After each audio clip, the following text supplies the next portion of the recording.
الحمد لله رب العالمين والعاقبة للمتقين والصلاة والسلام على سيد الأنبياء والمرسلين وعلى آله وصحبه أجمعين أما بعد فقد قال الله تبارك وتعالى في كلامه المجيد والفرقان الحميد كنتم خير أمة أخرجت للناس تأمرون بالمعروف وتنهون عن المنكر وتؤمنون بالله صدق اللہ العلی العظیم۔ معزز خواتین اور میرے عزیز ساتھیوں، اللہ رب العزت کا بڑا فضل ہے، احسان ہے کہ اللہ تعالیٰ نے مجھے اور آپ کو دین اسلام جیسا مقدس دین عطا فرمایا۔ یہ وہ دین ہے جس کو لے کر اللہ رب العزت نے کم و بیش 1,24,000 انبیاء علیہ السلام کو بھیجا۔ وَمَا أَرْسَلْنَا مِن قَبْلِكَ مِن رَّسُولٍ إِلَّا نُوحِي إِلَيْهِ أَنَّهُ لَا إِلَٰهَ إِلَّا أَنَا فَاعْبُدُونِ۔ سورہ انبیاء کی یہ آیت مجھے اور آپ کو یہ بتلاتی ہے کہ ہر نبی دین اسلام کی دعوت کو ہی لے کر آئے۔ جتنے انبیاء علیہ السلام اللہ نے دنیا کے اندر بھیجے، ہر ایک دین اسلام کی تعلیمات کو لے کر دنیا کے اندر آئے، اور آنے کے بعد اللہ رب العزت کے احکامات اپنے امت کے بندوں اور بندیوں تک پہنچائے۔ اور اللہ رب العزت نے ہر امت کے، خواہ وہ مرد ہو یا عورت ہو، اس کی کامیابی کا معیار دین اسلام کو رکھا ہے۔ کل قیامت کے دن اللہ رب العزت مردوں کو بھی کامیاب فرمائیں گے دین اسلام کی بنیاد پر، اور اس امت کی مستورات کو بھی اللہ رب العزت دین اسلام کی پابندی کرنے کی بنیاد پر کامیاب فرمائیں گے۔ اللہ رب العزت نے قیامت تک کے آنے والے انسانوں کی، خواہ وہ مرد ہو یا عورت ہو، جوان ہو یا بوڑھا ہو، بچہ ہو یا کوئی اور ہو، ہر ایک کی کامیابی اللہ رب العزت نے دین اسلام کے اندر رکھی ہے۔ جس کسی کے پاس دین اسلام ہوگا، اللہ رب العزت اسے دونوں جہاں میں کامیاب فرمائیں گے۔ اللہ کا شکر ہے کہ اللہ رب العزت نے ہمیں ایمان کی دولت عطا فرمائی، اور ہمیں اللہ رب العزت نے اسلام دے کر مسلمان بنایا۔ اللہ رب العزت نے ایمان کی نعمت دے کر مومن بنایا، اور اسلام کی نعمت دے کر ہمیں مسلمان بنایا۔ اب ہماری ذمہ داری ہے کہ ہم اپنے مومن ہونے کے حق کو بھی ادا کریں، اور ہم اپنے مسلمان ہونے کے حق کو بھی ادا کریں۔ اس لیے کہ مومن کی تعریف ایک حدیث مبارکہ میں آئی ہے، المؤمن من امنہ الناس، کہ حقیقی مومن وہ ہے جس سے لوگ مطمئن ہو، اپنے جان کے اعتبار سے، اپنے مال اور اپنی عزت کے اعتبار سے لوگ مطمئن ہو کہ نہیں، یہ مومن ہے تو یہ میری جان کو نقصان نہیں پہنچا سکتا، یہ مومن ہے یہ میری عزت پر ڈاکہ نہیں ڈال سکتا، یہ مومن ہے مجھے ہاتھ کے ذریعے تکلیف نہیں پہنچا سکتا۔ ایک دوسری حدیث ہے، غالباً مسلم شریف کی حدیث ہے، ایک صحابی رسول نے آقائے مدنی صلی اللہ علیہ وسلم سے دریافت کیا، ای المؤمن خیر، کہ ای المسلم خیر، کہ کون سا مسلمان بہتر ہے، سب سے بہترین ایمان والا یا اسلام والا کون بندہ ہے؟ تو آپ صلی اللہ علیہ وسلم نے ارشاد فرمایا، المسلم من سلم لسانہ ویدہ، المسلم من سلم المسلمون من یدہ ولسانہ۔ یہ الفاظ بھی حدیث کے اندر آئے ہیں، الفاظ کی تبدیلی کے ساتھ، جس کا مفہوم و خلاصہ یہ ہے کہ حقیقی مسلمان وہ ہے، حقیقی مسلمان وہ ہے جس کے ہاتھ اور زبان کی تکلیف سے دوسرے مسلمان محفوظ رہے۔ آقا مدنی صلی اللہ علیہ وسلم نے بہترین مسلمان کی تعریف فرمائی کہ سب سے بہترین مسلمان وہ ہے جس کی زبان اور ہاتھ کی تکلیف سے دوسرا مسلمان محفوظ رہے۔ اب ہم غور کر کے دیکھیں، اس حدیث مبارکہ کی گہرائی و گہرائی میں جا کر دیکھیں کہ اللہ کے نبی صلی اللہ علیہ وسلم ہمیں اس حدیث کے ذریعے، حدیث کے اس ٹکڑے اور حدیث کے اس چھوٹے سے جملے کے ذریعے کیا میسج اور پیغام دینا چاہ رہے ہیں کہ مسلمان کی تعریف فرمائی، حقیقی مسلمان وہ ہے جس کی ہاتھ اور زبان کے تکلیف سے دوسرا مسلمان محفوظ رہے۔ گویا کہ آقا مدنی صلی اللہ علیہ وسلم نے قیامت تک کے آنے والی امت کو یہ میسیج دے دیا کہ اگر تم پکے مسلمان بننا چاہتے ہو، اگر تم بہترین مسلمان بننا چاہتے ہو تو اپنے ہاتھ سے دوسروں کو تکلیف مت پہنچاؤ اور اپنے زبان سے بھی دوسروں کو تکلیف مت پہنچاؤ، تو تم پکے، سچے اور سب سے بہتر مسلمان بن سکتے ہیں۔ اگر ہم یہ سمجھتے ہیں کہ ہم نمازوں کا اہتمام کر کے اور چند عبادتوں کو ادا کر کے ہم پکے اور سچے مسلمان بن گئے تو بڑے معذرت کے ساتھ یہ عرض کرنا ہے، ہم اپنے آپ کو، اپنے دل کو تسلی تو دے سکتے ہیں چند عبادتوں کے کرنے کے ذریعے کہ میں پکا مسلمان ہوں یا میں پکی مسلمان ہوں، لیکن آقا مدنی صلی اللہ علیہ وسلم کی نگاہوں میں ہم بہترین مسلمان اس وقت تک نہیں بن سکتے جب تک کہ ہمارے ہاتھ اور زبان سے دوسرے مسلمان محفوظ نہ رہے۔ کہ ہاتھ سے محفوظ رہنے کا مطلب کیا ہے کہ ہم ہاتھ کو کسی پر ظلم کرنے کے لیے استعمال نہ کریں۔ زبان سے محفوظ رہنے کا مطلب کیا ہے کہ ہم اپنے زبان سے کوئی ایسا جملہ نہ نکالیں، ہماری زبان سے کوئی ایسا بول نہ نکلے جو کسی مسلمان کو تکلیف کا باعث بن سکے۔ اگر ہم ایسے کر رہے ہیں تو بہت ہی ادب کے ساتھ یہ عرض کرنا ہے کہ آقا مدنی صلی اللہ علیہ وسلم کی نگاہوں میں ہم بہترین مسلمانوں کی صف میں نہیں ہیں۔ مسلمانوں کی صف میں تو کھڑے ہو گئے، لیکن بہترین مسلمان آقا مدنی صلی اللہ علیہ وسلم کی نگاہوں میں ہم نہیں ہیں۔ اگر ہمارے ہاتھ کے ذریعے گھر میں کسی کو تکلیف پہنچ رہی ہے یا ہمارے زبان کے ذریعے گھر کا کوئی فرد بھی اپنا دل دکھا رہا ہے تو گویا کہ ہم نے اپنے اسلام کو خراب کر دیا۔ یہ مذاکرہ مستورات میں خصوصیت کے ساتھ اس لیے کیا جاتا ہے کہ مشکات شریف کی حدیث ہے، آقا مدنی صلی اللہ علیہ وسلم نے ارشاد فرمایا، عورتوں کے جہنم میں جانے کی سب سے بڑی وجہ زبان کا غلط استعمال۔ اور ہم اس کو چھوٹا موٹا سمجھتے ہیں، ہم سمجھتے ہیں کہ مجھے گھر میں پوچھنے والا کون، میں گھر کی بڑی ہوں یا میں گھر کا بڑا ہوں، اب میں کسی کو بھی جو منہ میں آئے بول سکتا ہوں۔ لیکن یاد رکھنا، آپ اپنے زبان کے ذریعے تھوڑا سا غلط استعمال کر کے دل میں خوش ہو رہے ہیں کہ میں نے سامنے والے کو تکلیف پہنچائی، لیکن یاد رکھنا محبوب خدا صلی اللہ علیہ وسلم کی نگاہوں سے آپ گر جا رہے ہیں کہ آپ نے جس کو زبان کے ذریعے تکلیف دی وہ یہاں آپ سے بدلہ نہیں لے سکتا ہے، یا یہاں دنیا کے اندر وہ آپ سے بدلہ نہیں لے سکتی ہے، لیکن کل میدان محشر میں میرے اور آپ کے آقا محمد عربی صلی اللہ علیہ وسلم اس کے نائب بن کر آئیں گے۔ ہم اس وقت کیسا حساب دے پائیں گے؟ اس لیے اگر ہم چاہتے ہیں کہ ہم کامل ایمان والے بنیں، ہم چاہتے ہیں کہ ہم اللہ کے نبی صلی اللہ علیہ وسلم کے نگاہ میں بہترین ایمان والے بنیں تو ہمیں اپنی زبان اور اپنے ہاتھ کو کنٹرول میں رکھنا پڑے گا۔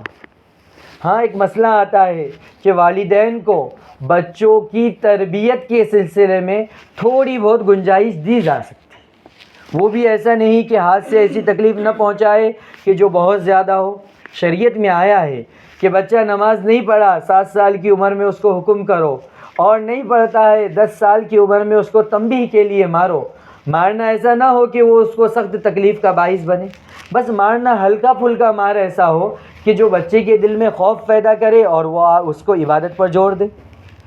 تو لہٰذا بس بچوں کی تربیت کے لیے تھوڑی بہت سختی کی گنجائش مل سکتی ہے۔ اس کے علاوہ آپس کے جو دوسرے رشتے ہوتے ہیں مستورات کے، آپس میں ماں بیٹی کا رشتہ ہے، ساس بہو کا رشتہ ہے، دیورانی جٹھانی کا رشتہ ہے، بھاوج ننن کا رشتہ ہے، تو ان رشتوں میں تو آپ کو تربیت کا مکلف بھی نہیں بنایا گیا، تو آپ ان سلسلوں میں سختی کا معاملہ نہیں کر سکتے۔ یہ تو وہ بات ہے جو حدیث کی روشنی میں بتائی گئی۔ اب آگے چلتے ہیں، ہم ایک قدم آگے بڑھ کر دیکھتے ہیں کہ آقا مدنی صلی اللہ علیہ وسلم نے حدیث کی کتابوں کے اندر 2 طرح کی مستورات کا واقعہ بیان کیا، 2 عورتوں کا واقعہ بیان کیا، ان میں سے ایک کے جنت میں جانے کا فیصلہ کیا اور دوسرے کے جہنم میں جانے کا۔ وہ کیا تھا؟ واقعے کا خلاصہ یہ ہے کہ پہلے زمانے میں ایک عورت تھی، بڑی نمازی، دیندار، قرآن کے احکامات پر عمل کرنے والی، یا اس زمانے میں جو کتاب تھی اس کے احکامات کو فالو کرنے والی، نماز کی پابند، روزے کی پابند، اللہ کو راضی کرنے والی، سارے کام کر رہی ہے۔ لیکن حدیث میں آتا ہے کہ اس نے ایک بلی پالی تھی۔ کیا کری تھی؟ بلی پالی، اور اس نے اس بلی کو باندھ کر رکھا اور اس کے کھانے کا بھی انتظام نہیں کیا، جس کی وجہ سے بھوک سے چلا چلا کر وہ بلی مر گئی۔ یہ واقعہ ہم کئی مرتبہ سنتے ہیں، لیکن آپ غور کرو، میں جو چیز آپ کو بتلانا چاہتا ہوں اس واقعے سے جو ہم کو سبق ملتا ہے وہ دیکھیے۔ تو اللہ کے نبی صلی اللہ علیہ وسلم نے فرمایا وہ عورت نمازی پرہیزگار تھی، لیکن بلی کو تکلیف دینے کی وجہ سے کل قیامت کے دن وہ جہنم میں جائے گی۔ فرمایا، آپ نے سنا ہوگا کئی مرتبہ واقعہ، لیکن اس کا نتیجہ دیکھو کہ جب ایک نمازی پرہیزگار عورت ایک بے زبان جانور کو تکلیف میں دینے کی وجہ سے جہنم میں جا سکتی ہے، تو ایک نمازی پرہیزگار عورت اپنے شوہر کو، اپنے باپ کو، اپنے بھائی کو، اپنے بیٹے کو، جو کہ اشرف المخلوقات ہے، اللہ کی سب سے بہترین مخلوق ہے، ان کو اگر تکلیف پہنچاتی ہے تو اس کا کیا ٹھکانہ ہو؟ وہ عورت ایک بے زبان جانور کو تکلیف پہنچانے کی وجہ سے جہنم کی مستحق ہو گئی۔ تو آج کے زمانے کی ہم مستورات اس زمانے کی اگر اپنے زبان کے ذریعے بھائی کو تکلیف پہنچا رہی ہے، اپنی سخت کلامی کے ذریعے والد کے دل کو ٹھیس پہنچا رہی ہے، یا اپنی ترش روئی کے ذریعے شوہر کے دل کو ٹھیس پہنچا رہی ہے، تو بتاؤ جب وہ اللہ جو ایک بے زبان جانور پر ظلم کرنے کی وجہ سے اس کے نمازی ہونے کے باوجود اس کو جہنم میں داخل کر رہے ہیں، تو ایک انسان کو، اشرف المخلوقات کو تکلیف پہنچانے کی وجہ سے ہمارا کیا حشر ہوگا؟ اس لیے ہم اس بات کی طرف توجہ دیں۔ واقعات ہم سنتے ہیں، لیکن دیکھیں تو صحیح کہ اللہ اتنا انصاف پسند ہے کہ ایک جانور، بے زبان جانور کو تکلیف دی، اس کی خاطر جہنم میں داخل کر رہے ہیں، تو اشرف المخلوقات کو اگر ہم تکلیف دیں گے، چاہے وہ گھر کا کوئی بھی رشتہ ہو، زبان کے ذریعے، ہاتھ کے ذریعے، تو ہمارا نتیجہ کیا ہوگا؟ ایک دوسری روایت آپ نے بارہا سنی ہوگی، فرمان ہے آقا مدنی صلی اللہ علیہ وسلم کا کہ بنی اسرائیل میں غالباً ایک فاحشہ عورت تھی، دن رات ساری زندگی گناہوں میں گزر گئی، لیکن آخر وقت ایک مرتبہ جا رہی تھی، دیکھا کہ ایک کتا پیاسا ہے، وہ پیاس سے بلک رہا ہے، وہ پیاس سے تڑپ رہا ہے، اور اگر اس کو پانی نہ پلایا جائے تو اب اس کی جان چلی جائے گی۔ تو اس نے جو اپنا موزہ نکالا، کنویں کے اندر ڈال کر اپنے دوپٹے اور اوڑھنی کے ذریعے پانی کنویں سے نکالا، اس کو پلایا، سارا واقعہ آپ کے سامنے ہے، بس ہمیں اس سے نتیجہ کیا نکلتا ہے یہ دیکھنا ہے۔ تو اللہ رب العزت نے اس کتے کو پانی پلانے کی وجہ سے اس فاحشہ عورت کے پچھلے پورے گناہ معاف کر دیے، اور حدیث پاک میں آتا ہے کہ اس کو اللہ رب العزت جنت میں داخل فرمائیں گے۔ تو یہاں رک کر ہم سمجھے کہ جب ایک کتا جو کہ جانور ہے، اور جانوروں میں بھی ایسا جانور نہیں ہے کہ جسے محبت کی نگاہ سے دیکھا جاتا ہو، بھائی دوسرا ہوتا اگر کوئی جانور تو آدمی اسے محبت سے پالتا بھی ہے، اس کے ساتھ رکھتا بھی ہے، جانوروں میں بھی کتا جو کہ خنزیر کے بعد دوسرے نمبر پہ آتا ہے ناپاک ہونے میں، اسلام کے اندر سب سے ناپاک خنزیر، دوسرے نمبر پر نیچے سے کتا آتا ہے۔ اب اتنا ناپاک جانور کہ اگر وہ کسی برتن میں منہ ڈال دے تو سارا برتن ناپاک، اور ایک دو مرتبہ دھونے سے پاک نہیں ہوگا، 7 مرتبہ دھونا پڑے گا، اتنا ناپاک جانور، اور دوسری طرف ایک فاحشہ گنہگار سیاہ کار عورت ہے، لیکن اللہ کی ایک ذلیل ترین مخلوق کو اس نے فائدہ پہنچایا، اللہ نے اس مخلوق کو فائدہ پہنچانے کی برکت سے اس عورت کے گناہوں کو معاف کر کے اس کو جنت میں داخل فرما دیا۔ اب اگر آج ہم دیکھیے کہ ایک مستورات ہے، وہ گھر کے اندر موجود ہے، اس کے ساس ہے، سسر ہے، شوہر ہے، بیٹا ہے، بھائی ہے،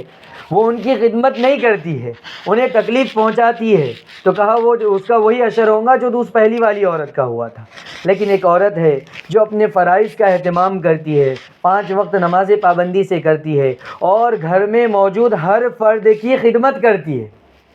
تو جو اللہ ایک ذلیل ترین کتے کو فائدہ پہنچانے کی وجہ سے ایک عورت کو جنت میں داخل کر سکتے ہیں، وہ اللہ ایک عورت اپنے گھر میں موجود اشرف المخلوقات کی خدمت کر رہی ہے، کائنات میں سب سے اشرف مخلوق کو فائدہ پہنچا رہی ہے اس کی خدمت کے ذریعے، تو بتاؤ کہ اللہ انہیں جنت میں داخل نہیں کریں گے؟ ہم اصل میں شریعت اور اسلامی مزاج کے اعتبار سے زندگی گزاریں گے نا، واقعتاً میں زندگی اتنی پرسکون ہوگی کہ کوئی ٹینشن نہیں، گھر میں ایسا لگے گا گھر جنت بن چکا ہے۔ لیکن ہم کیا کرتے ہیں، وہ ادھر کے باتیں سننا، اس کے باتیں سننا، اس کا اس کو لگانا، یہ بات وہ بات، اس کو تکلیف دے اس کو تکلیف دے، تو گھر جہنم بن جاتا ہے۔ گھر کو جنت بنانے کا سب سے آسان طریقہ آقا مدنی صلی اللہ علیہ وسلم کے رول کو فالو کرنے لگو، آپ کا گھر جنت بن جائے گا۔ کہ ہر مستورات اگر یہ سوچیں گی کہ وہ عورت کو اللہ رب العزت ایک جانور کو فائدہ پہنچانے کی وجہ سے جنت میں داخل کر رہا ہے، تو میں اگر اپنے سسر کی بوڑھے ہیں ان کی خدمت کروں گی، اللہ تو مجھے اور بڑا درجہ دیں گے۔ میرا شوہر جس کا مجھ پر حق ہے میں اس کی خدمت کروں گی، یہ تو اشرف المخلوقات ہے، جس کے بارے میں اللہ کے نبی نے کہا خدا کے بعد اگر کسی کو سجدہ کرنے کا حکم دینے کی گنجائش ہوتی تو میں بیویوں کو حکم دیتا کہ وہ شوہر کو سجدہ کرے۔ میرا شوہر اتنی اشرف المخلوقات ہے، اب میں اس کی خدمت کروں گی تو مجھے جنت ملیں گی۔ جب بیوی اس جذبے کے ساتھ خدمت کریں گی تو بتاؤ گھر میں کوئی مسائل پیش آئیں گے؟ شوہر بھی خوش ہوگا، وہ بھی دیکھیں گا کہ ماشاءاللہ اتنی خوشی کے ساتھ یہ میری خدمت خوشی خوشی کر رہی ہے، اس کے دل میں بھی محبت آئیں گی اور گھر جنت بن جائیں گا۔ لیکن ہم تھوڑی سی غفلت کی وجہ سے، اپنے زبان کے دو تیکھے بول کی وجہ سے گھر کو جنت کے بجائے جہنم بنا دیتے۔ یاد رکھنا میری پیاری ماؤں بہنوں، گھر بنتا ہے، ہم یہ سمجھتے ہیں کہ شوہر کمائیں گا، محنت کریں گا، لائیں گا، اینٹ اور دیوار اور چھت ڈالنے سے گھر بنتا ہے۔ تو آپ کو یہ بات معلوم ہونی چاہیے، قید خانے کی دیواریں تو اس سے بڑی ہوتی ہے۔ ہمارے گھر کے اندر جتنا بڑا ہال نہیں ہے، اس سے بڑے ہال تو قید خانے کے اندر ہوتے۔ تو کیا اینٹ اور مٹی کو جوڑ کر گھر بنتا ہے؟ اگر اینٹ اور مٹی کو جوڑنے سے گھر بنتا تو قید خانے بھی جو ہے تو گھر کی طرح لگتے، لوگ وہاں بھی خوشی خوشی جاتے، لیکن وہاں کوئی خوشی خوشی جاتا ہے؟ گھر بنتا ہے دو چیزوں سے، گھر بنتا ہے دو چیزوں سے، ایک شوہر کے ذمے ہے، دوسری عورت کے ذمے۔ نمبر ایک، گھر جو بنتا ہے ظاہری اعتبار سے تو وہ اینٹ پتھر اور جو ہے تو چھت وغیرہ ڈالنے سے بنتا ہے، لیکن اس گھر کی تکمیل ہوتی ہے گھر میں محبتوں کے بیج بونے سے۔ تو اللہ نے دونوں کام تقسیم کر دیے، گھر بنانے کی ذمہ داری شوہر کے اوپر ڈالا کہ گھر کو بنائیں گا یہ، لیکن گھر کو سنوارنے کی ذمہ داری مستورات کے اوپر ڈالی کہ جب شوہر نے محنت سے گھر بنا دیا، اب اس گھر کے اندر محبت کے مزاج کو قائم رکھنا یہ مستورات کی ذمہ داری ہے۔ لہذا شوہر نے گھر بنا دیا، مستورات نے اپنے کردار کے ذریعے گھر کے اندر محبت کا ماحول قائم رکھا، اب دونوں مل کے گھر بن گیا۔ پھر وہ گھر ایسا ہوگا کہ شوہر دنیا کے کتنے ہی اہم کام کے لیے کیوں نہ جائے، فوراً اسے اپنے گھر کی یاد آئیں گی، وہ سوچیں گا جیسے میں دنیا کا کام ختم کروں گا فوراً اپنے گھر جاؤں گا، میں مسجد سے نماز روزہ نماز اور ملاقاتیں ختم کر کے فوراً گھر جاؤں گا، کیونکہ میرا گھر تو جنت کی طرح ہے، وہاں میرا دل لگتا ہے، ننھے منھے بچے ہے، پیاری سی بیوی ہے اور محبت کی ایک فضا قائم ہے۔ لیکن اگر یاد رکھنا، ہم شوہر نے تو گھر بنا لیا اپنی محنت سے، لیکن اپنی محبتوں کے ذریعے ہم نے اس گھر کو مکمل نہیں کیا، تو اب وہ گھر قید خانہ بن جائے گا۔ شوہر سوچے گا، ہمارے گھر کا ہر مرد سوچے گا کہ بس کیسے رات گزار کے میں یہاں سے نکل جاؤں، کیسے کھانا کھا کے میں یہاں سے نکل جاؤں۔ پھر مستورات شکایت کرتی ہے کہ گھر پہ یا تو سونے آتے یا تو کھانے آتے، اس کے علاوہ آتے ہی نہیں۔ ارے معزز خواتین، ہم نے وہ گھر کو گھر بنایا ہی نہیں تو سامنے والے کا دل لگے گا کیسے وہاں پر؟ وہ تو سوچیں گا جیسے قیدی ہوتا ہے نا، قیدی سوچتا ہے جیسے میری 1 سال کی سزا ہوئی فوراً میں نکل جاؤں، تو وہ بھی اسی طرح سوچیں گا کہ میں آیا سونے کی ضرورت پوری ہوئی جلدی باہر نکلوں، آیا کھانے کی ضرورت ہوئی فوراً باہر نکلوں، آیا اپنی دوسری ضروریات پوری ہوئی فوراً باہر نکل جاؤ، گھر میں دل نہیں لگے گا اس کو۔ کئی شکایتیں ایسی آتی ہے، چونکہ لوگ آگے شکایت کرتے ہیں کہ مفتی صاحب ایسا مسئلہ ہے، ہمارے گھر پہ یہ وقت نہیں دیتے۔ جب سامنے والوں سے پوچھا جاتا ہے تو ان کا شکوہ یہی ہوتا ہے کہ مفتی صاحب گھر ہوگا تو ہم وقت دیں گے نا، گھر کو انہوں نے جہنم بنا رکھا ہے تو ہم گھر میں رہیں گے کیسا؟ تو اس لیے معزز خواتین، آپ حضرات سے یہی عرض کرنا ہے کہ گھر کو گھر بنانے میں آپ کا کردار بہت بڑا ہے۔ مرد اپنی محنت سے سیمنٹ کی دیواریں تو کھڑی کر سکتا ہے، اس کے اوپر ڈیزائننگ تو کر سکتا ہے، لیکن اصل گھر آپ اپنی محبتوں ہی سے بنا سکتے ہیں۔ اپنے زبان کے 2 میٹھے بول سے ہی آپ گھر کو گھر بنا سکتی ہو،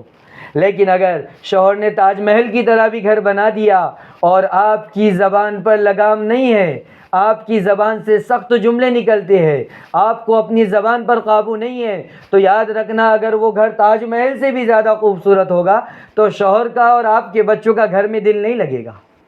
وہ آپ سے چھٹکارا پانا چاہیں گے۔ لیکن ایک شوہر ہے بیچارہ غریب ہے، گھر نہیں بنا سکتا، اس نے اپنی بیگم کو لے کر کرائے کے گھر میں رہ رہا ہے، لیکن وہاں اس کی ماں نے، اس کی بہن نے، اس کی بیوی نے، اس کی بیٹی نے، جو بھی مستورات ہے، انہوں نے گھر کے اندر ایسی محبت کا ماحول قائم رکھا، تو فرمایا اس کرائے کے گھر میں یا ٹینوں اور جھوپڑی کے گھر میں بھی اس شوہر کو جنت دکھائی دیں گی،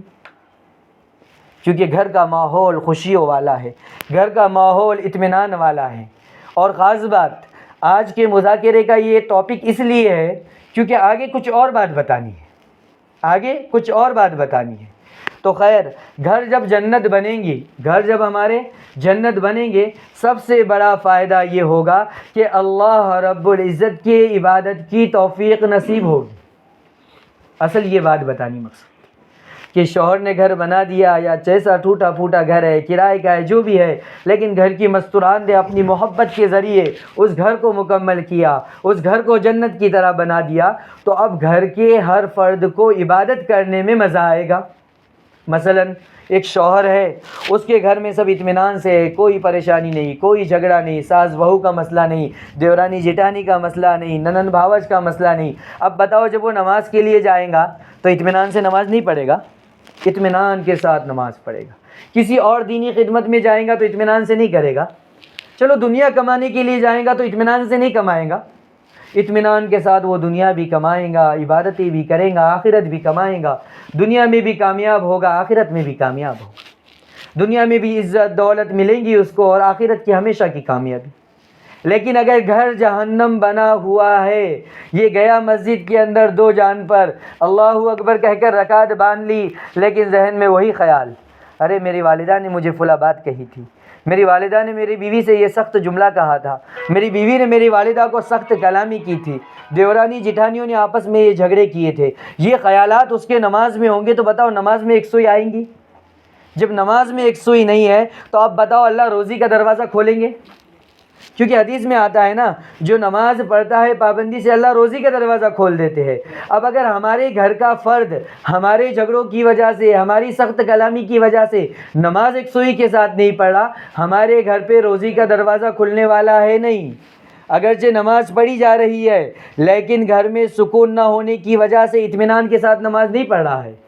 اس سے آگے بڑھ کے پھر وہ دنیا کمانے کے لیے جائیں گا، کاروبار کے لیے جائیں گا، لیکن گھر کا ٹینشن، گھر کے مسائل اس کے ذہن میں گردش کر رہے ہوں گے تو اپنا کاروبار بھی برابر نہیں کر پائیں گا۔ اگر کسی کے پاس خادم ہے، ملازم ہے تو وہاں کام اچھا نہیں کر پائیں گا۔ اگر وہ کسی دکان کا سیٹ ہے تو اپنے نوکروں کے ساتھ اچھا معاملہ نہیں کرے گا، کیونکہ گھر پہ اطمینان نصیب نہیں ہوا نا، گھر پہ اطمینان نصیب نہیں ہوا، تو اب نہ دنیا کما پا رہا ہے نہ آخرت۔ یہاں بھی گھر جہنم بنا ہے اور آخرت میں بھی گھر جہنم ملے گا۔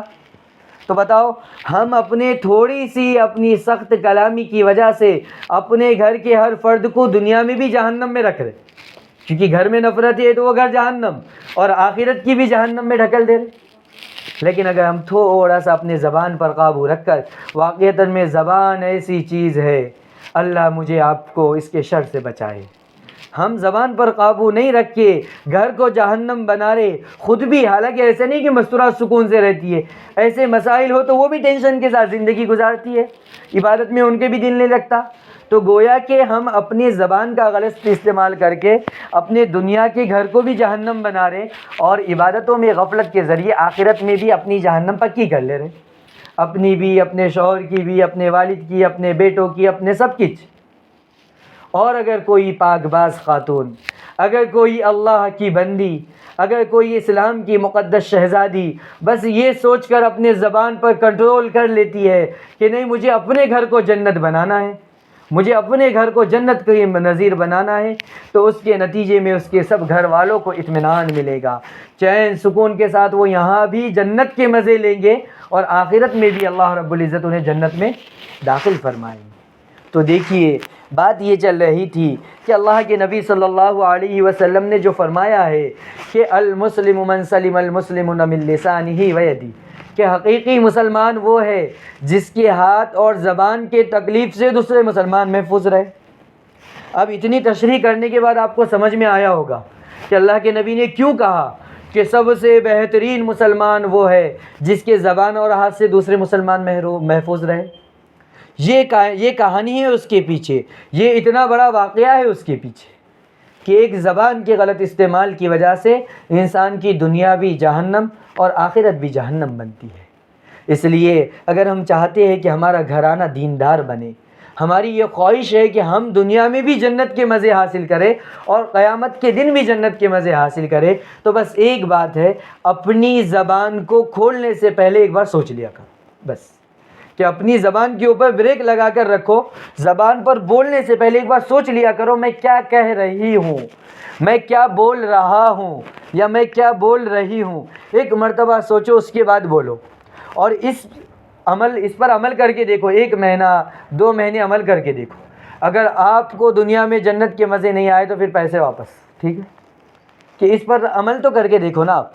1 مہینہ 2 مہینے یا 6 مہینے کہ ہر زبان سے نکلنے والے لفظ سے پہلے سوچنا ہے مجھے کہ میں یہ جملہ جو کہہ رہا ہوں یا یہ جملہ جو کہہ رہی ہوں، اس سے دنیا میں کسی بھی انسان کو تکلیف ہو رہی ہے یا نہیں۔ اگر تکلیف ہو رہی ہے تو ہم رک جائے، اور میرے اس جملے کی وجہ سے کسی کو تکلیف نہیں ہوگی تو جملہ بول دو۔ اس طرح 1 مہینہ آپ گزار کر دیکھو، آپ کو یقیناً دنیا میں جنت کے مزے آئیں گے،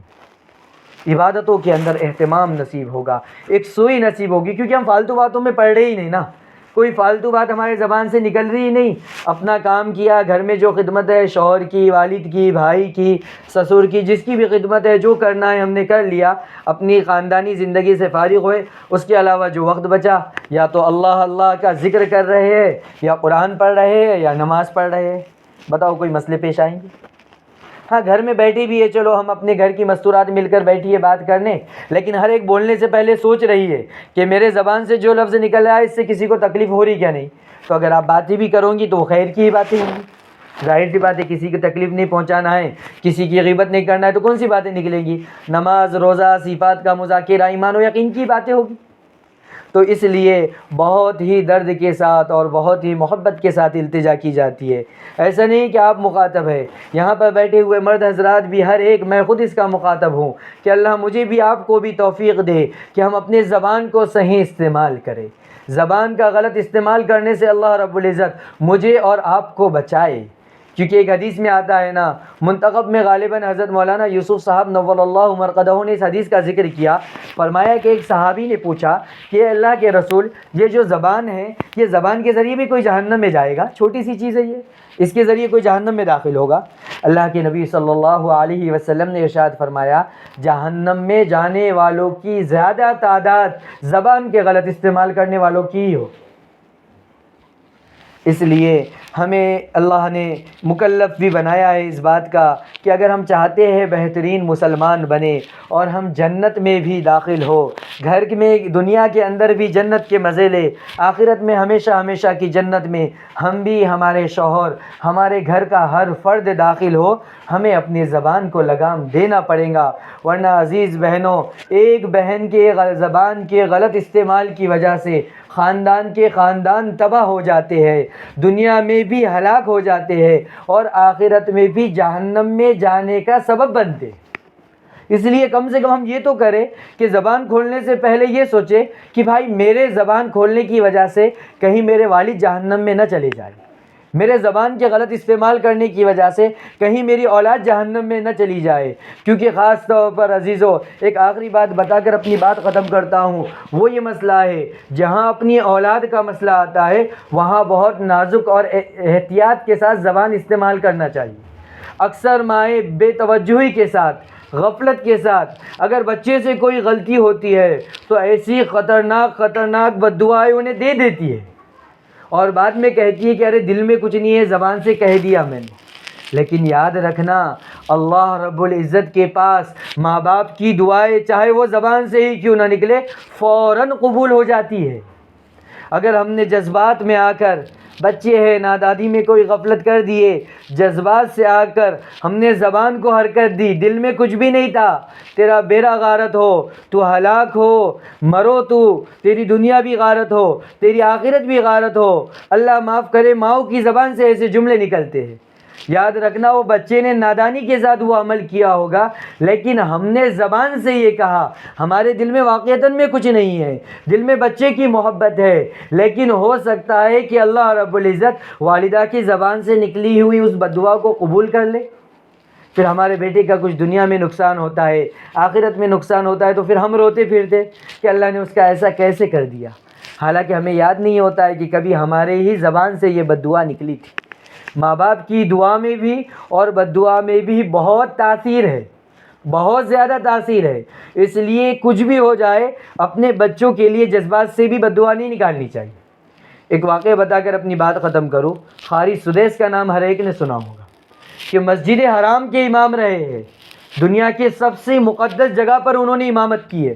اب بتاؤ بیت اللہ میں امامت کرنا، ان سے بڑا دنیا کا کوئی امام ہوگا؟ انہوں نے خود اپنا ایک واقعہ بتایا، مصر کے رہنے والے تھے، ایک مرتبہ ان کے ہاتھ سے ان کے ماں کی شان میں کچھ گستاخی ہو گئی،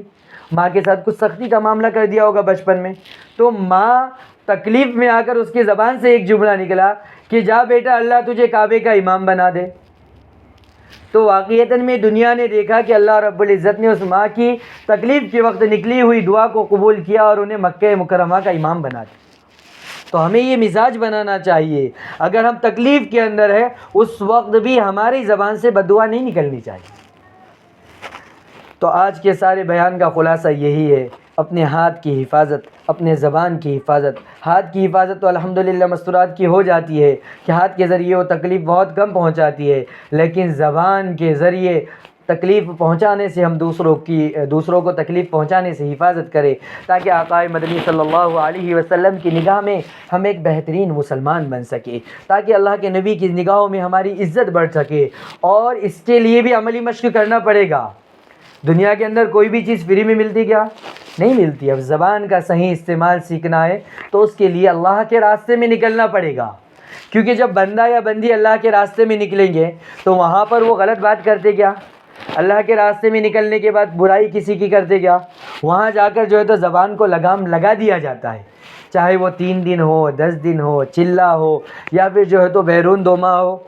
اللہ کے راستے میں نکل کر نورانی ماحول ہوتا ہے، اللہ کے راستے کی برکتیں ہوتی ہے، تو زبان ہماری قابو میں ہوتی ہے۔ تو ایک زبان کو قابو میں رکھنے کی عملی مشق اللہ کے راستے میں ہوتی ہے۔ اور جو مستورات بھی اللہ کے راستے میں نکلے تو اب ان کی ذمہ داری ہے کہ گھر پہ جا کر بھی اس میں احتیاط کرے،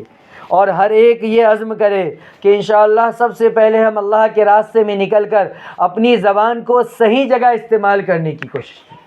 زبان کا صحیح استعمال کیا ہے کہ اسے کسی کی عزت والے کلمات نکالے جائے۔ زبان کا صحیح استعمال کیا ہے کہ اسے دلوں میں محبت پیدا کرنے کے لیے استعمال کیا جائے۔ ہم اس کی عملی مشق اللہ کے راستے میں رہ کر کرے، واپس آ کر اپنے مقام پر اس کو عملی طور پر جامہ پہنائے، تو اللہ کی ذات سے امید ہے اللہ زبان اور ہاتھ کے صحیح استعمال کی وجہ سے میرا اور آپ کا شمار بہترین مسلمانوں میں کریں گے۔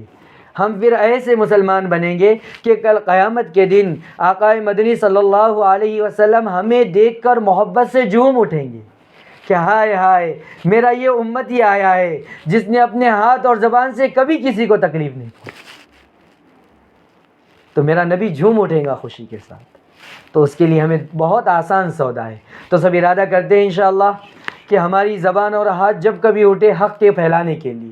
ہماری زبان جب کبھی کھلے محبت کو پھیلانے کے لیے، اور ہماری زبان اگر نفرت کے لیے کھل رہی ہے ہم فوراً زبان کو دونوں دانتوں کے درمیان دبا کر اسے سزا دے اور متنبہ کرائے کہ آئندہ تجھے ایسی جگہ کھلنا نہیں ہے، اور اس کے لیے اللہ کے راستے میں نکلنے کی بھی ترتیب بنائے۔ تو سب بنائیں گے نا انشاءاللہ؟ ابھی انشاءاللہ مختصر دعا ہوگی، اس کے بعد تمام بہنوں سے اور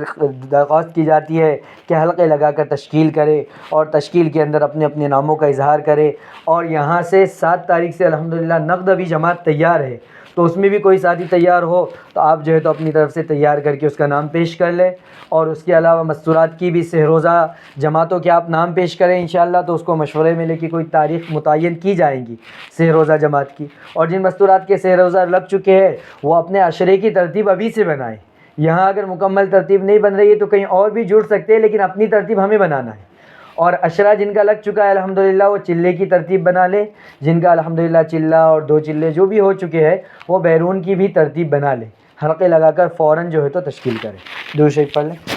اللہم لک الحمد کما انت اہلہ وصلی علی محمد کما انت اہلہ انک اہل التقوی و اہل المغفرہ یا احد الصمد الذی لم یلد ولم یولد ولم یکن لہ کفوا احد۔ اے الہ العالمین، گناہوں کو معاف فرما، مولا خطاؤں کو درگزر فرما۔ اے اللہ ہمیں زبان اور ہاتھ کا صحیح استعمال کرنے کی توفیق عطا فرما۔ یا اللہ ہمارے زبان سے کبھی تیرے کسی امتی کا دل نہ دکھے، ایسی زبان بنا دے۔ یا اللہ زبان میں 2 میٹھے بول عطا فرما۔ یا اللہ ہماری زبان جب کبھی کھلے یہ تیرے امتی کے دل کو خوش کرنے کے لیے کھلے۔ یا اللہ ہماری زبان سے جب کبھی جو کوئی لفظ نکلے وہ تیرے کسی امتی کو تکلیف کا باعث نہ بنے۔ یا اللہ ہمیں ہاتھ اور زبان کے صحیح استعمال کرنے کی توفیق عطا فرما۔ یا اللہ ہمارے گھروں میں محبت، الفت، شفقت پیدا فرما۔ یا اللہ ہمارے گھروں کو جنت کے باغ بنا دے۔ یا اللہ ہمارے گھروں کو جنت کے باغ بنا دے، اور ہمارے تمام گھر والوں کو کل جنت میں ہمیں ایک ساتھ جمع فرما۔ ہم تمام کو دنیا میں بھی جنت میں رکھ، آخرت میں بھی جنت میں داخلہ نصیب فرما۔